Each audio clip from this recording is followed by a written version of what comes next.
సోమవారం మనకు ఏదైతే ఎన్నికల సంఘం ఇచ్చినటువంటి షెడ్యూల్ ప్రకారం నెల్లూరు జిల్లాలో 8 నియోజకవర్గాల్లో కూడా 2327 పోలింగ్ కేంద్రాల్లో పోలింగ్ ప్రారంభమై సజావుగా జరుగుతుంది.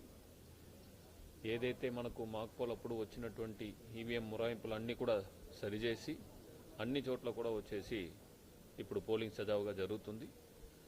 ఈ సందర్భంగా నెల్లూరు జిల్లాలో ఉన్నటువంటి ఓటర్లందరూ కూడా నా విన్నపం ఏంటంటే మీ యొక్క ఓటు హక్కుని అందరూ కూడా వినియోగించుకోవాల్సిందిగా కోరుతూ మన ఓటుని నిజాయితీగా వేద్దామని కూడా కోరుకుంటున్నాను.